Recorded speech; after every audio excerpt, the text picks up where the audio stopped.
ဇလန်ရဲ့စမှာတော့လူရန်ရဲ့ကောင်းဆောင်ကသူ့ဆွဲနေတဲ့ပေါင်းထားတဲ့နင်ဂျာတွေကိုထုတ်လိုက်ပါတယ်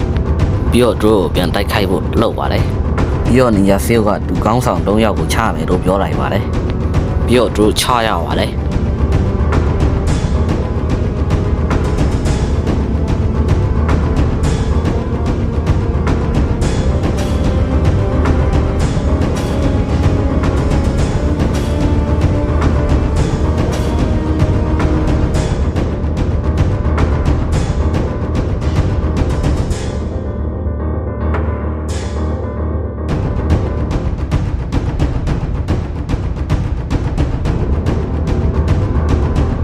ပြီးတော့တို့တက်တော့မယ့်ချိန်မှာပဲကိုကျော်တူငယ်ချင်းကအချိန်ကြီးရောက်လာပါတယ်ပြီးတော့သူ့ကင်ပေါက်လိုက်ပါတယ်ကောင်းဆောင်ကထလာပြီးသူ့ဆွဲထုတ်လိုက်ပါတယ်ပြီးတော့သူ့ကင်ပေါက်လိုက်ပါတယ်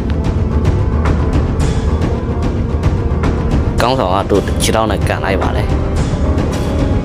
ပြီးတော့နင်ဂျာကုန်းတကောင်ကကိုကျော်နားကတ်လာရောက်ကိုကျော်လဲသူ့ကင်ပေါက်လိုက်ပါတယ်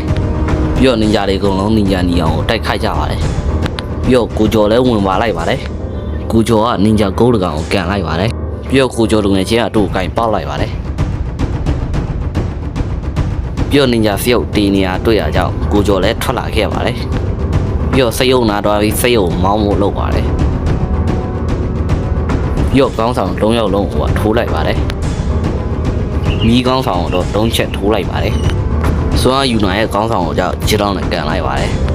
တစ်ဖက်မှာတော့နင်ဂျာ၂ယောက်ကလည်းမနိုင်တော့ပါဘူးနင်ဂျာနီယောင်ကလည်းအထိုးခံလိုက်ရပါတယ်ပြီးတော့နင်ဂျာ၄ယောက်ကတို့တက်ဖို့စင်တစ်ဖြစ်နေကြပါပြီတစ်ဖက်မှာတော့မီးကောင်းဆောင်ကကိုကျော်ကိုချနေပါတယ်ပြီးတော့ကောင်းဆောင်ကိုတွေကတကယ်ကောင်းဆောင်ကအပြင်မှာထွက်လာပါတယ်အဲကောင်းဆောင်ရဲ့ခနာကိုကအတူပဲဖြစ်နေပါတယ်ဒီတစ်ခါတော့တကယ်ကောင်းဆောင်ကအပြင်မှာထွက်လာပါပြီပြီးတော့မီးကောင်းဆောင်ကိုကန်လိုက်ပါတယ်ပြီးတော့မီးစွမ်းအားအပြည့်ကိုထုတ်လိုက်ပါတယ်